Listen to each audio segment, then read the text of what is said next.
और माता का हृदय तो अत्यंत विशाल होता है, अपनी संतान की अनेक भूलों को भी क्षमा कर देता है। तो आज अपने पुत्र के नामकरण संस्कार के दिवस क्या आप मुझे क्षमादान नहीं देंगी माते?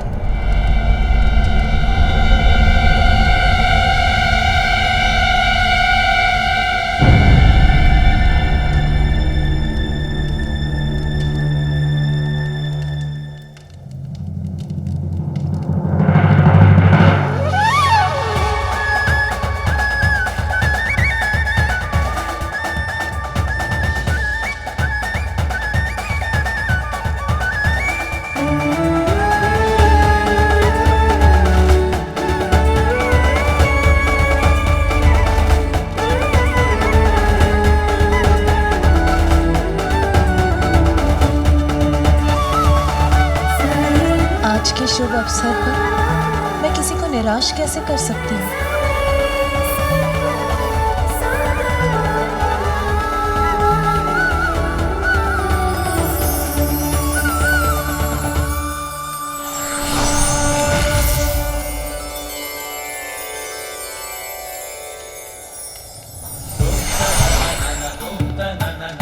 लीजिए शनिदेव, आपकी यहाँ की यात्रा और याचना दोनों सफल हुई। मैंने आपको क्षमा की।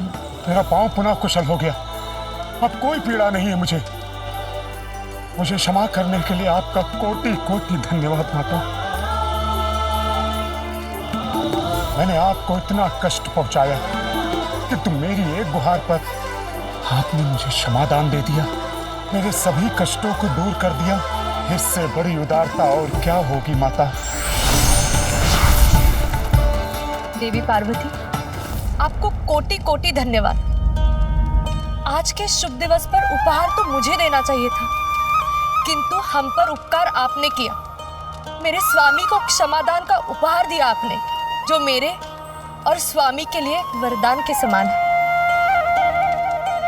मैं तो बस गजानन को यही आशीष देना चाहती हूँ कि सभी अनिष्ट उससे सदा दूर रहे, कोई भी संकट उसके समीप आने से पूर्व ही नष्ट हो जाए। यही मेरी मंगल कामना है गजानन की। किंतु कहाँ है मेरा पुत्र गजानन? अतिथि सत्कार में इतनी व्यस्त हो गई कि बहुत समय से उसे देखा ही नहीं। देवी पार्वती, कोई और भी है जो आपसे भयभीत? कौन कौन भयभीत है मुझसे भ्राता श्रीहरि? वहां देखिए।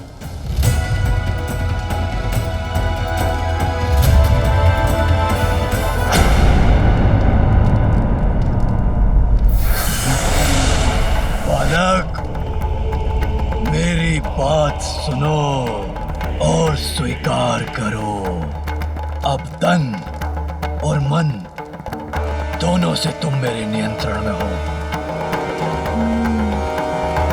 बालक, चलो मेरे साथ चलो बालक।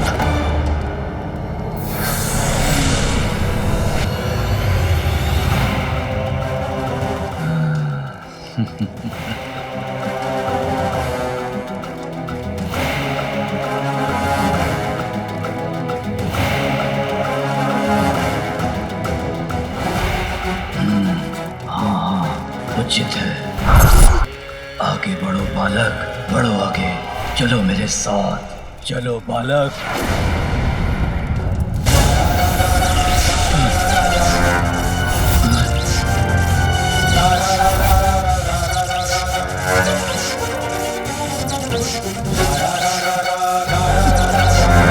अरे ये कौन सी शक्ति ने मुझे जड़ कर दिया है? अधिक भी नहीं हिल पा रहा हूं मैं, और शक्ति लगाकर देखता हूं। कौन है भयभीत मुझसे भ्राता श्रीहरि?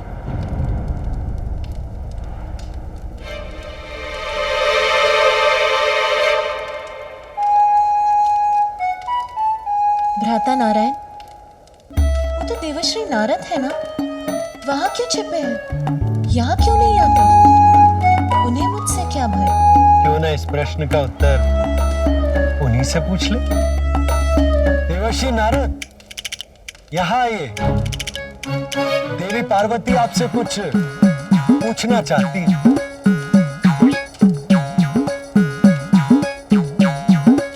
प्रभु नारायण, कहाँ फंसा दिया आपने मुझे? यदि सत्य जानकर माता पार्वती को क्रोध आ गया तो मैं क्या करूंगा? देवश्री नारद ने तो मेरे प्रति कोई अपराध नहीं किया, फिर वो मेरे समक्ष आने में क्यों भय कर रहे हैं?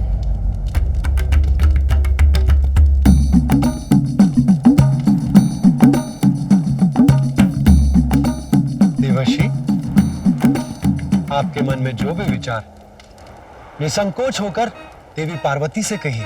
आप क्यों? नारायण नारायण।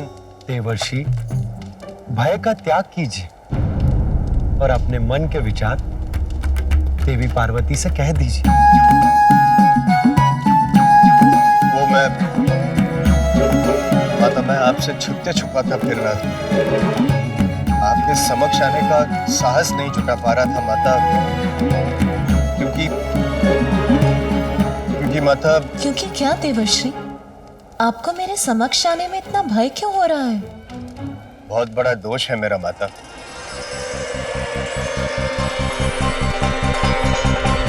अब एक समय तक देखने का काम दे रहा है सुझाव। क्षण भर के लिए देख लीजिए, यही है नारद का भाव। क्षणिक देख के घुमा लीजिएगा अपनी दृष्टि, इसमें कहाँ घूमने वाली है सृष्टि। मैंने ही शनिदेव को अपने शब्दों के जाल में उलझा कर दिया भ्रमित। तो कैलाश आकर आपके पुत्र का मुख देखने के लिए किया प्रेरित।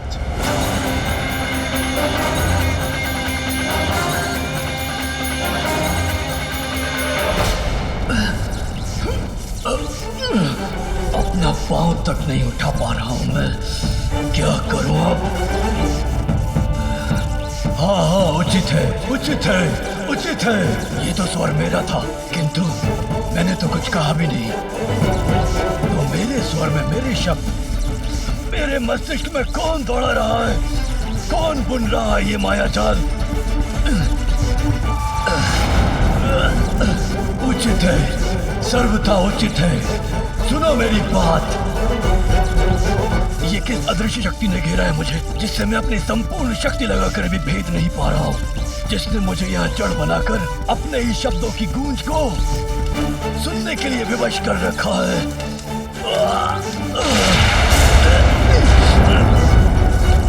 उचित है, सर्वथा उचित है। सुनो मेरी बात।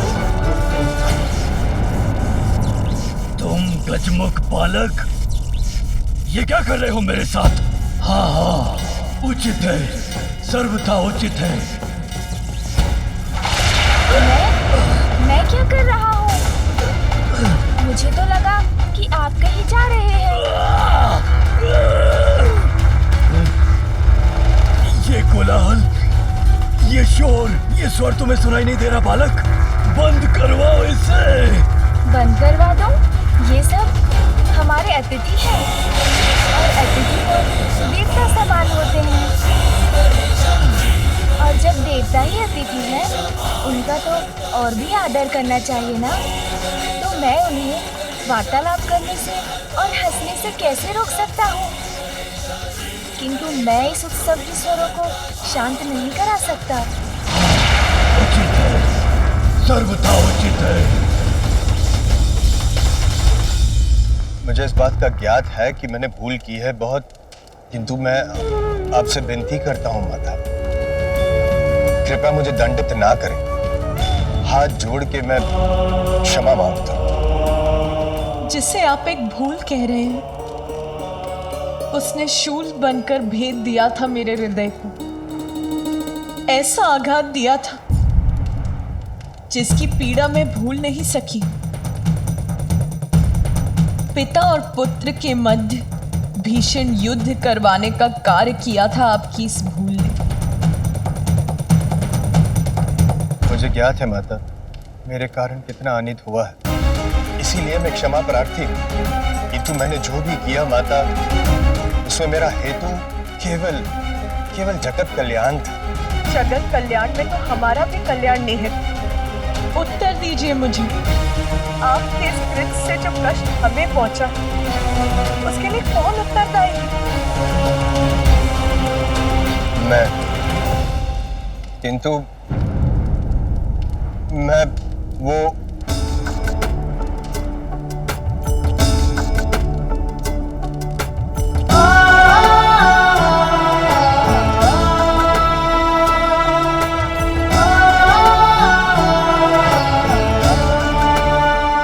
किंतु अंत भला तो सब भला। आज के इस आनंद उत्सव में मैं आपको दंड नहीं दूंगी देवश्री। आप भय मुक्त हो जाइए। नारायण नारायण।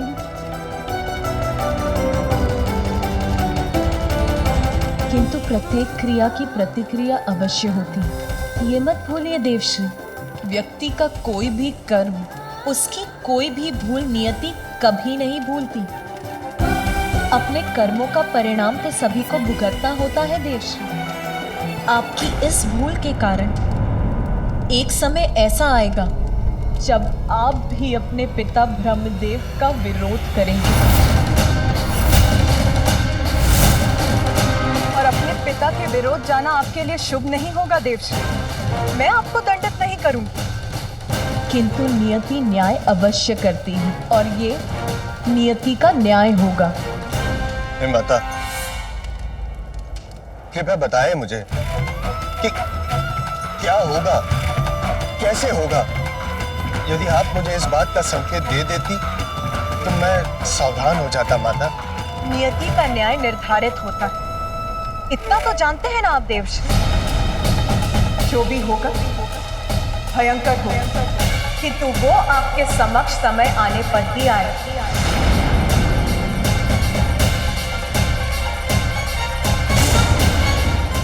मुझे ऐसा प्रतीत हो रहा है जैसे मेरे मस्तिष्क में विस्फोट होने वाला है। ये कोलाहल मुझे प्रताड़ित कर रहा है बालक।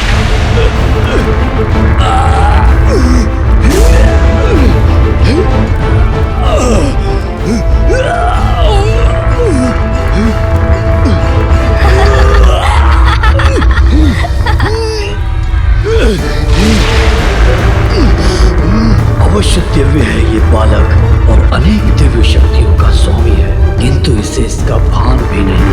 मैंने अपनी शक्ति से इसको सम्मोहित करने का प्रयत्न किया, किंतु विचार का जो वार मैंने इस पर किया वो तो उल्टा मुझ पर ही पड़ गया और मैं यहाँ जकड़ कर रह गया। इससे सावधान रहने की आवश्यकता है सिंधुरा।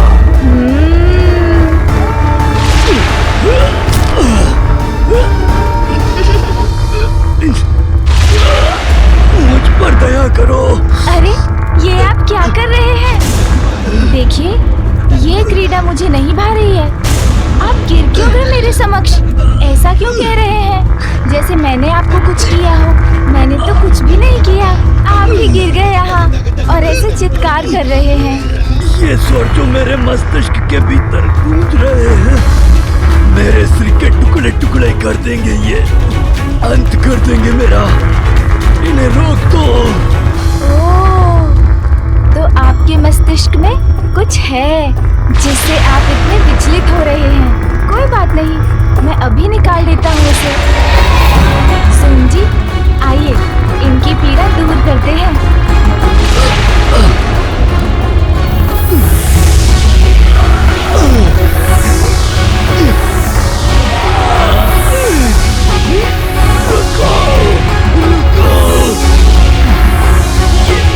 ये क्या हो रहा है मेरे साथ? मैं वाष्प बनकर वायु में विलीन क्यों हो रहा हूँ? अरे सोन जी के ऊपर ये मक्खी कहाँ से आ गई?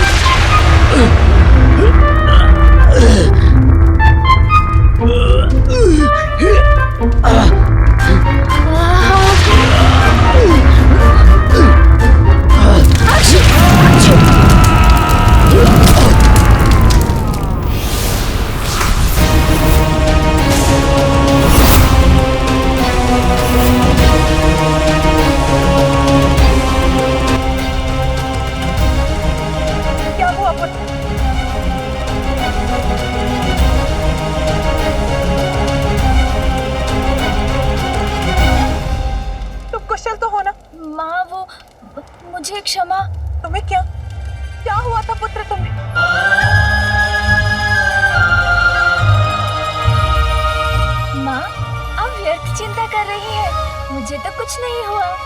देखिए, सकुशल खड़ा हूँ आपके समक्ष। बस एक छींक आ गई थी मुझे, और हाँ, एक कोई थे यहाँ, वो मुझे घूर घूर कर देखते रहे। फिर उनके सर में पीड़ा उठ गई। मैंने उनकी सहायता करने का प्रयत्न किया, किंतु छींक आ गई। फिर तो उनका रूप ही परिवर्तित हो गया माँ। ऐसा प्रतीत हुआ उन्हें देखकर जैसे वो कोई भयंकर असुर हो।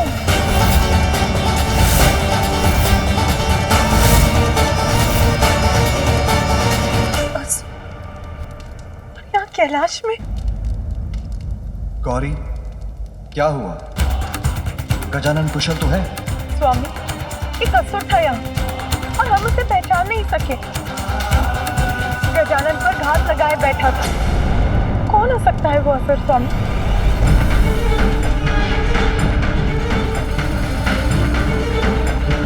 असुर और यहाँ कैलाश में असंभव।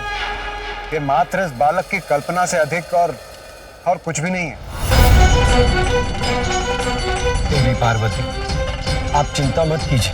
वो जो भी था अब चला गया है, और अच्छी बात तो ये है कि वो गजानन का कोई भी अनिष्ट नहीं कर सका। महादेव, कदाचित तब तक कैलाश की सुरक्षा और सुदृढ़ करने की आवश्यकता है जब तक गजानन थोड़ा बड़ा नहीं हो जाता। माता, इसी पल से मैं और अन्य सभी गण बालक गजानन के समीप रहेंगे, सदैव उन पर दृष्टि बनाए रखेंगे। आप चिंता ना करें। आज उसका कोई अनिष्ट नहीं हुआ, इसीलिए शांत हो जाओ। यही सुझाव है ना आपका भ्राता श्री हरि नारायण। देवी लक्ष्मी, किंतु कैसे? सभी संकटों से संतान की रक्षा करना तो एक माँ का कर्तव्य होता है। संकट मुख खोले खड़ा, तो मैं उससे मुख कैसे मोड़ लूं? मेरे पुत्र का कोई अहित हो, उसकी प्रतीक्षा नहीं करूंगी मैं, क्योंकि सब कुछ करने का भी क्या लाभ होगा। शांत नहीं रहूंगी मैं। ब्रह्मदेव, देवाधिदेव महादेव का निवास कैलाश है। संपूर्ण ब्रह्मांड में सर्वाधिक सुरक्षित। यहाँ सुरक्षा में कोई कमी नहीं। कमी है तो कहीं ना कहीं प्रारब्ध में, जिसके कारण जन्म से ही मेरे पुत्र के जीवन पर कोई ना कोई संकट छाता रहा। सुनिए सब, जब तक मैं अपने पुत्र गजानन की सुरक्षा के प्रति निश्चिंत नहीं हो जाती, मैं अपनी चिंता नहीं त्याग सकती।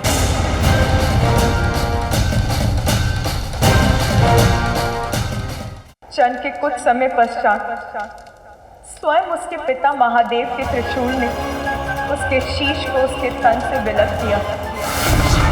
फिर उसे एक नवीन शीश एक गज का ही मिल सका।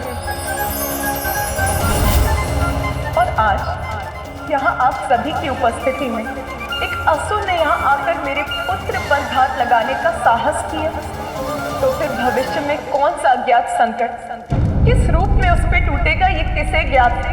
माता, जो भूतकाल में हो चुका है उसका विचार कर स्वयं को कष्ट देना उचित नहीं, और जो हो ही नहीं सकता उसकी कल्पना कर उसकी चिंता करना और भी कष्टदायक हो सकता है। माता, इस सुर सभा में किसी असुर का प्रवेश करना असंभव है, और हमारे पास यहाँ किसी असुर के होने का प्रमाण भी नहीं। इसलिए संभव है कि इस बालक ने अपनी कल्पना से कोई गलत कर लिया। देवी पार्वती, आप गजानन की मां हैं। आपका उनके लिए चिंतित होना स्वाभाविक है, किंतु आप हम पर विश्वास कीजिए। हम सभी गजानन की सुरक्षा का ध्यान रखेंगे। उनके साथ कुछ भी अनिष्ट नहीं होगा। भूतकाल में काल के प्रकोप को भूलने की बात कर रहे हैं देवराज। प्रमाण चाहिए आपको। देखिए गजानन का गठन और स्मरण कीजिए, ये मुख उसे किस लिए देना पड़ा। ठहर जाइए, किसी को भी भीतर जाने की अनुमति नहीं है।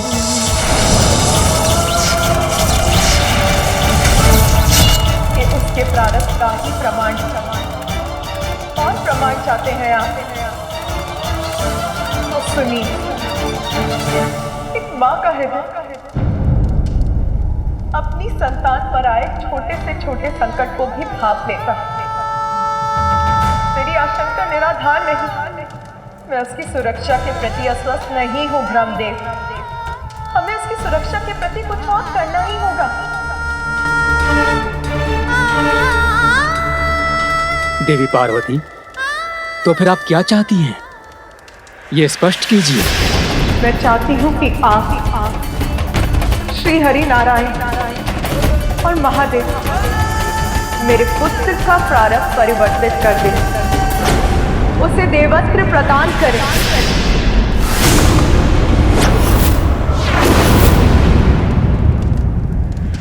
क्षमा करें माता, किंतु मैं आपका ये प्रस्ताव समझने में असमर्थ हूं।